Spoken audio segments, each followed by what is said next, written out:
And this is a developing story. There has been an explosion. Absolutely shocking.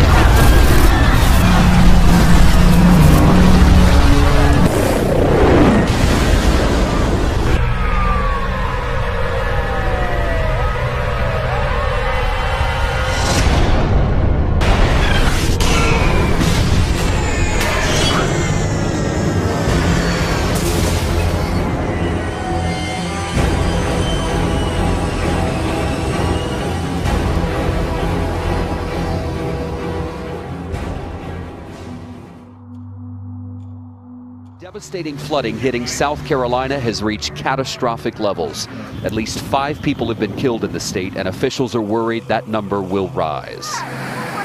Several days of relentless rainfall have left roads so saturated, on Sunday many of them gave way. We haven't seen this level of rain in the Low Country in 1,000 years. That's how big this is.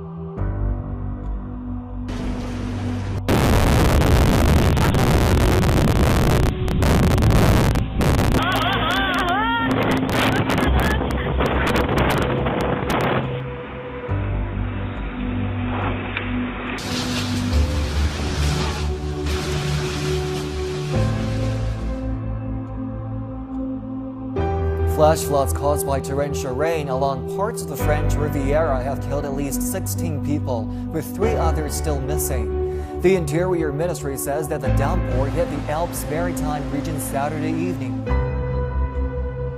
It's Guatemala's worst natural disaster in years. Part of this mountainside collapsed late Thursday, burying 125 homes under 1 million cubic meters of earth.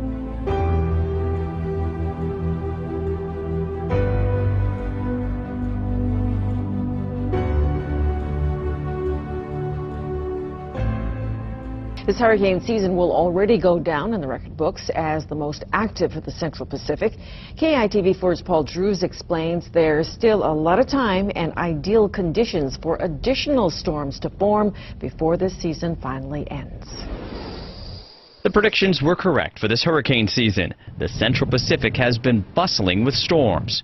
We're expecting 5 to 8 tropical cyclones in that basin. Instead of that high number of storms, it's turned into a record-setting season. There have already been 8 named systems that formed in the Central Pacific alone. 4 other tropical cyclones from the Eastern Pacific also moved in, and we're not done yet. With the El Nino, we had several more above that, and I would expect it to continue to be active until the end of hurricane season. Before the hurricane season officially began here, Andres formed in late May, far to the east of us, and quickly grew into a Category 4 hurricane before fizzling out. After 2 more systems in the Eastern Pacific, the first named storm formed in Central Pacific waters. Ella only reached tropical storm strength before dying to the northeast, but it did bring the state some rain. In August, as the warm waters of the Pacific spread westward, the storms moved closer to the state. And take a look at this shot. At one point, Hawaii was in between 3 Category 4 storms, Ignacio, Kilo, and Jimena, something that's never happened before.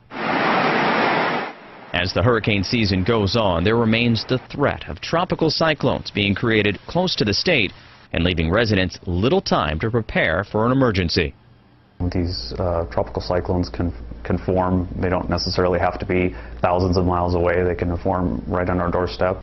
Only another 2 months to go, you might say, but in this hurricane season filled with first and records, even the end of the season may not mean an end to tropical cyclones.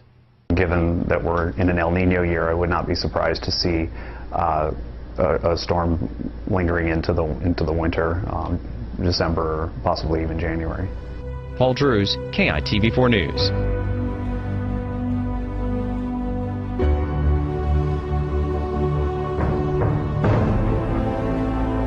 It's Guatemala's worst natural disaster in years. Part of this mountainside collapsed late Thursday, burying 125 homes under 1 million cubic meters of earth. Rescue workers and volunteers race against time, shoveling through mountains of dirt in the search for survivors.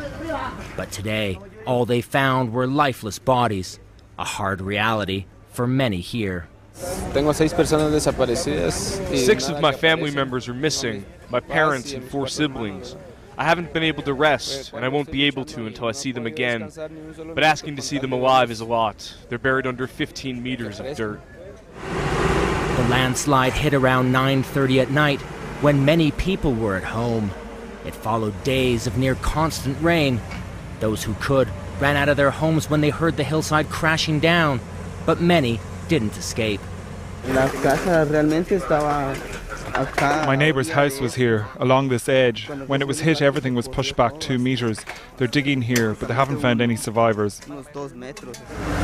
Heavy machinery was brought in by the army, and more than 1,600 rescuers have joined the search, motivated by signs of survivors.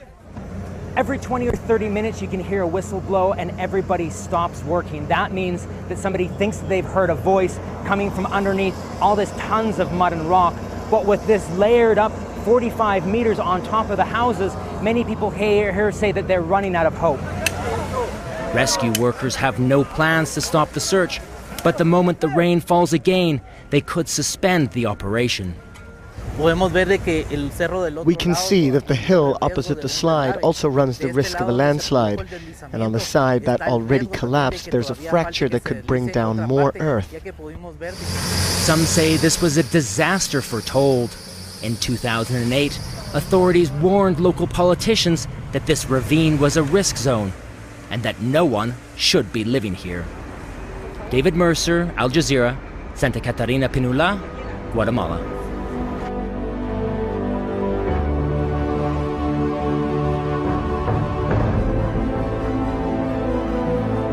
Millions in the southeast are dealing with some of the worst flooding in the area's history. Torrential rain forced hundreds of rescues Sunday in South Carolina. The flooding has killed at least 7 people in the Carolinas. South Carolina's governor says a downpour like this happens only once in 1,000 years. Several cities have already broken rainfall records for October. Mount Pleasant, South Carolina, received more than 2 feet of rain in the last few days. David Begnaud is in Columbia, the state capital, where about a foot of rain has fallen. David, good morning. Nora, good morning. I'm standing in a sinkhole, and behind me is a tax business that was destroyed when a wall of water rushed through it. There are scenes like this all over the city of Columbia. As calls for help came in yesterday, the water was rising almost at the same time. More than 200 people were rescued here in the city. Around town right now, people who have water have been told they need to boil it, and those who don't have been told they may be without it for 3 to 4 days. It's a disaster here. Oh my God, the truck is sinking. The truck is sinking. The devastating flooding hitting South Carolina has reached catastrophic levels.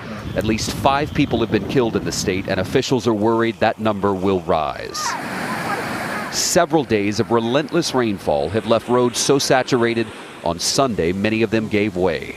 We haven't seen this level of rain in the low country in 1,000 years. That's how big this is. Crews rescued hundreds of people from fast-moving floodwaters. Yep, he just made a mistake. The driver of this pickup truck tried to drive through a flooded street, but his car was quickly overtaken. A man swam in to try to rescue him, but moments later, he too was trapped in the high water. Both men were rescued by emergency crews in a scene that is playing out across this state. This is Gills Creek. The water here has risen, we're told, at least 10 feet. And there's concern of another dam failure just right up the road. We've learned at least 5 dams have failed in Lexington and Richland counties, flooding those communities and prompting county officials to issue a curfew.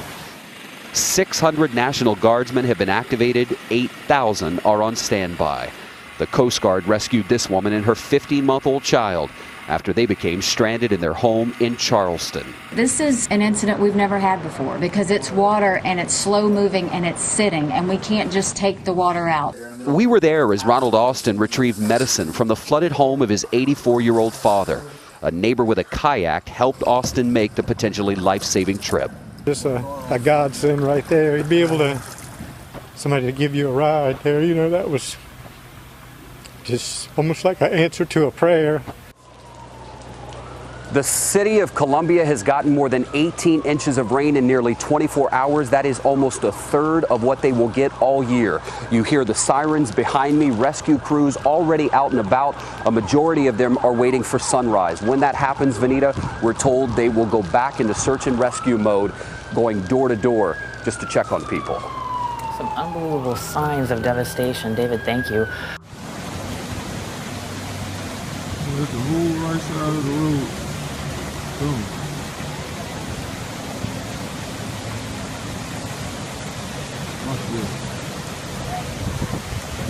You can see behind me the power of water. This happened this morning. Road washed out. There were some police wreckers here earlier. There were about 3 cars stranded up here. They were taken off, but this car isn't going anywhere anytime soon. Luckily, the driver was okay. In the meantime, schools around the area have been canceled. 600 National Guard have been activated. At least 100 rescues in this county alone. There have been about 5 to 6 storm-related deaths between here and North Carolina. Big road closures. I-95 at I-20 to I-26. I-95 at I-26. I-20 is closed in several places. There are a lot of curfews in effect for Sumter County, North Charleston, Columbia. In fact, some of the water gauges, some of the river gauges, Alex, were actually washed away. We're looking at crests, if not record crests, certainly coming very close to them sometime tomorrow in the rivers throughout the area. And a macabre note, there were actually, I saw pictures of caskets floating in some cemeteries in and around the area. So, and we're not done yet, as you know. There could be another 1 to 5 inches of rain before this is all over. So there's a lot of flooding, a lot of homes, a lot of businesses flooded, a lot of roads closed. People are telling me it's taking them hours to try to get home when they live. Usually it would be a 20 to 30 minute commute. So the problem, the rain will stop tomorrow, but the problems will probably linger right on into next week or longer. I mean, you look at this road's going to be closed for a long time. Alex, these areas, some places they are talking about this is a 1 in 1,000 year flood.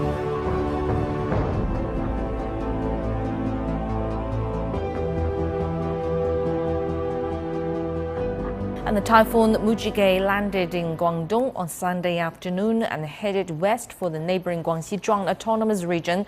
The storm is now moving northwest at a speed of about 20 kilometers per hour. It has wreaked havoc during China's Golden Week public holiday, when many people are traveling. Guangxi issued its second highest storm alert and suspended services of 11 high-speed trains running along the coast for 12 hours from noon on Sunday and halted ticket sales of trains until Monday at noon. Mujige cut off electricity in some areas in Guangdong and forced nearly 39,000 fishing boats to return to harbor or nearby shelters. And the storm is expected to continue to bring heavy rain and strong winds to the coastal areas of Guangdong, Guangxi, and Hainan through Monday.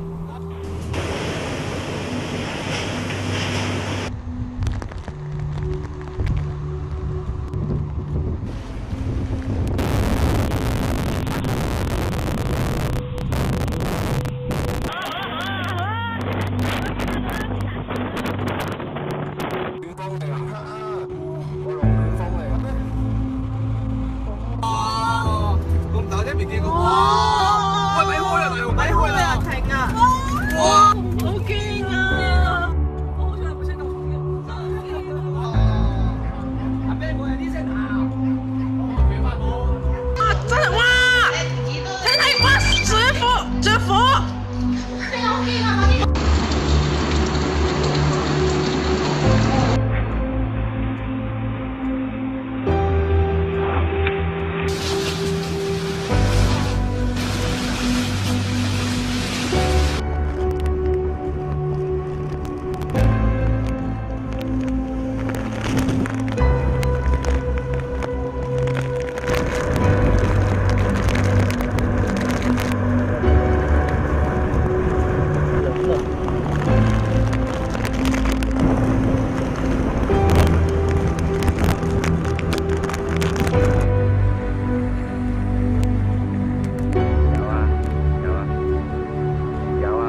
Flash floods caused by torrential rain along parts of the French Riviera have killed at least 16 people, with 3 others still missing. The Interior Ministry says that the downpour hit the Alps Maritime region Saturday evening, with the resort town of Cannes registering close to 180 millimeters of rain in 3 hours at the height of the stormy weather. During a visit to the flood-stricken region, French President François Hollande expressed condolences to the families of the victims and urged residents to remain cautious. The president promised aid for residents hit by the flooding. About 27,000 homes remained without power early Sunday, 14,000 of them in Cannes alone.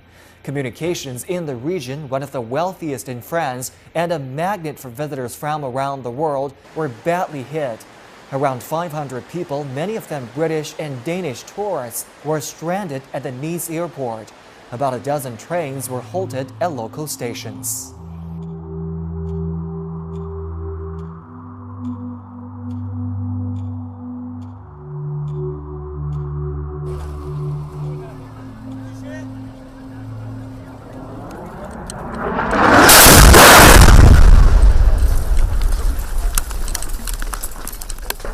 La ilaha illallah. La ilaha illallah. La ilaha illallah.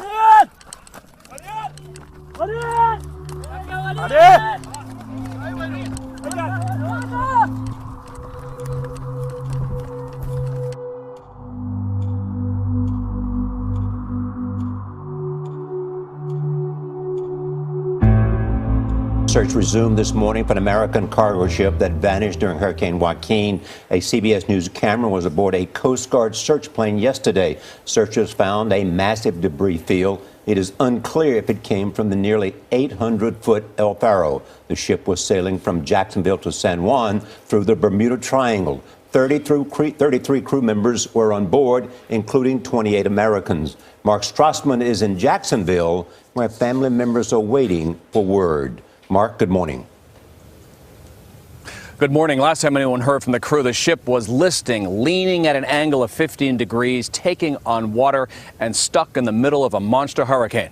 Well, turns out what got them into the jam was terrible timing for engine trouble. Out in the Atlantic, Coast Guard search and rescue crews have located a debris field that stretches 225 square miles. Searchers have recovered cargo, life vests, styrofoam, wood, and an oil sheen. But still no sign of the missing ship, its lifeboats, or its crew of 33. When we rolled up on that debris field, we were very optimistic and we were searching very thoroughly and in the hopes that we would find the survivors. On Saturday, the Coast Guard recovered one of the ship's life rings while flying over an area inside the Bermuda Triangle. The captain established his voyage plan. He had been observing this weather system for many days prior to this voyage. The 790-foot vessel, packed with containers, set out last Tuesday for San Juan from Jacksonville, Florida. At that point, Joaquin was still a tropical storm. But its intensity grew quickly, and on Thursday at 7:20 a.m., the ship radioed a distress call from near the eye of the powerful Category 4 hurricane. At that time, he indicated that the main propulsion of the vessel was disabled. I'm just praying to God they bring them all home. Family members cling to hope their loved ones are still alive and out there somewhere. Danielle Randolph is an El Faro crew member. She emailed her mother last week. There is a hurricane out here, and we are heading straight into it. Category 3. Last we checked. Winds are super bad and seas are not great. Love to everyone. Relatives of the crew have been gathering at a local union hall here in Jacksonville. They've come for updates about the search, as well as to give each other comfort. Nora?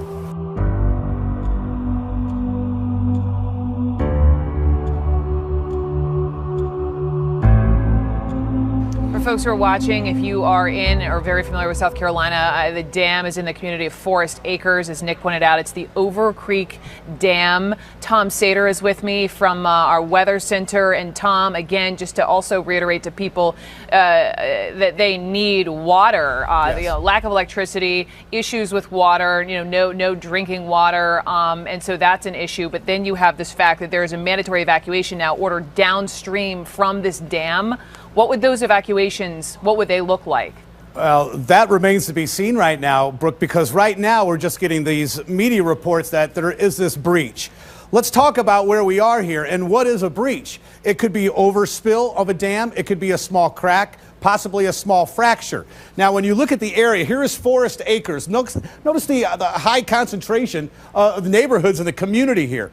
When you take a look at the lakes, this is Rocky Ford Lake, you've got Spring Lake, and then it makes its way toward Forest Lake. These actually kind of flow a little bit toward the south. The dam, we believe, of course, what is called the Over Creek Dam, the breach, if it does occur and makes its way here, the evacuations would take place throughout the entire area. But again, it remains to be seen, Brooke, what this breach actually means. We're still trying to get information. I can tell you, in the last 24 hours, there have been over 30 breaches of dams and levees, which means try to, manage any type of river flow in the near future. It's spilling into some communities, which means if evacuations take place and other breaches fail, other levees fail, there will be more swift water rescues. There will be more in the way, of course, evacuations. Now, let me show you something else which is critical because it's not only this dam situation, Brooke, that we're talking about. When you look at the massive amounts of rainfall that has fallen in the area, and we know it's historic in purple,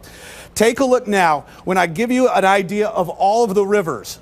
The small tributaries, such as Gill Creek, which is near this dam we're talking about, rose over 7 feet in just a couple of hours. It washed away the river gauges. That has happened in many little smaller streams and tributaries. That's almost unheard of, meaning the levels have reached historic levels. All of these smaller tributaries are going to get into the larger rivers. Everything flows from west to east back across the state. Heavy amounts of rain even in Greenville were occurring in the last 24 hours. So that means communities that, sure, they may, Brooke, have seen a receding of the water. But a lot of that is because the breaches have failed, and in some cases, the levees, that is, and we're getting that spill, so the water level drops. But now, over the next 24, 48 hours, 36, as the water accumulates in the larger rivers, the pressure along the riverbanks are going to be so great that in some cases, Columbia, again, where the rivers converge and meet in the communities such as Charleston, several days later, there could be several more problems. There are several communities along these major rivers that run from Greenville to Columbia, from the north past the east of Columbia and east over to the northeast from Florence toward Myrtle Beach and Georgetown. Remember, Georgetown was completely submerged. They were pumping water back out into the ocean. During high tide, it was getting pushed back in. But a bigger problem, you come down east from Eastover to the city of Cross, which goes into Charleston. Yep. We are looking at what could be a significant problem in the days ahead. One more map for you, Brooke. This is quite interesting. All of the colors of red are road closures. In blue, all these little dots are bridge closures. In the days ahead, maybe weeks later, once all the water finally recedes, can you imagine the damage that we're going to find? This no doubt will be the next billion-dollar natural weather disaster in the U.S.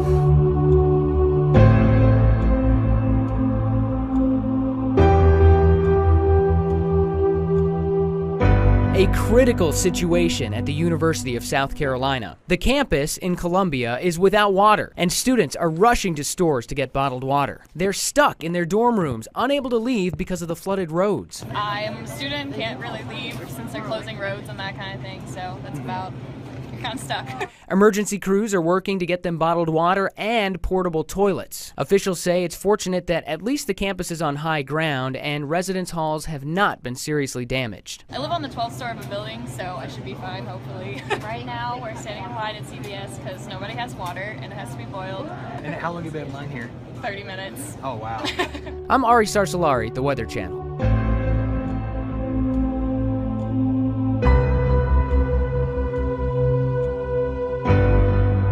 Investigators engineers are trying to figure out what caused a valve leak at the Millstone nuclear power plant in Waterford. Tonight, operations are back to normal after the incident forced the plant into emergency mode.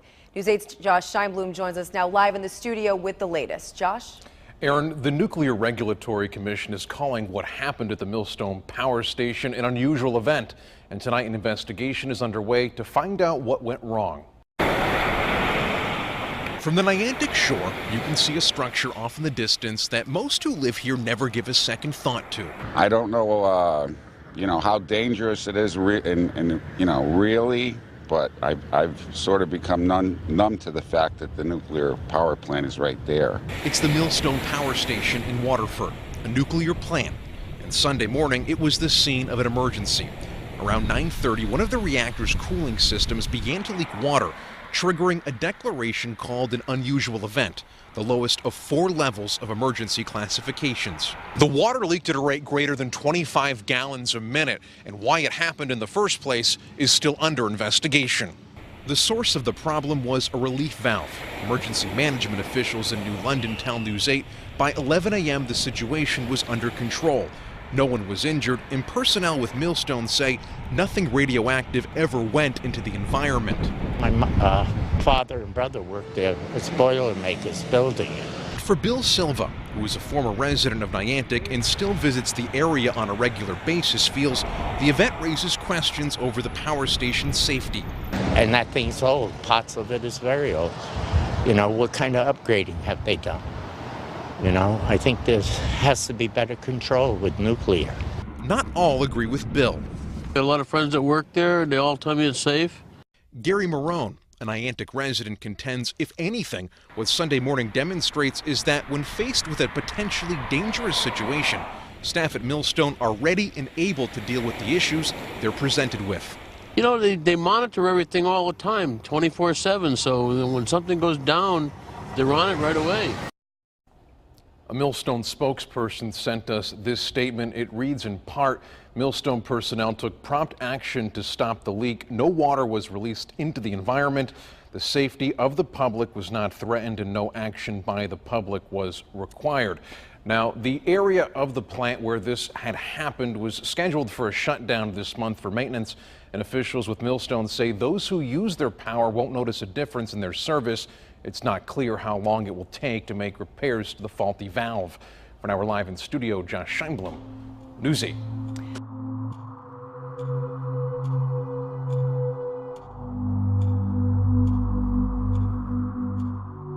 Turkey says the Russian jet entered its airspace south of the Hatay region on Saturday. The Foreign Ministry has warned against any repeated violations. It also said Turkish Foreign Minister Feridun Sinirlioglu has already spoken about the incident with his Russian counterpart Sergei Lavrov, as well as key NATO partners. The UK's ambassador to Turkey, Richard Moore, called on Twitter Russia's move as reckless and worrying, and said UK and other NATO allies would stand shoulder to shoulder with Turkey. Turkish President Tayyip Erdogan has criticized Russia's airstrike in Syria as a grave mistake.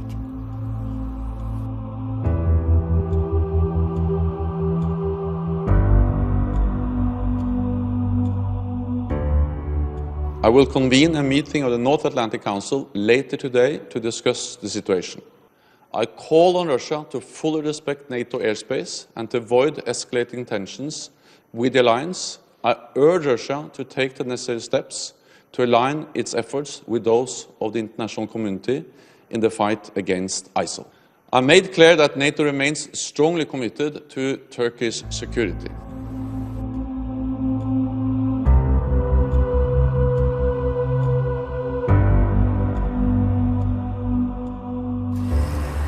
The old city was in a virtual state of lockdown, for Palestinians who wished to enter, that is.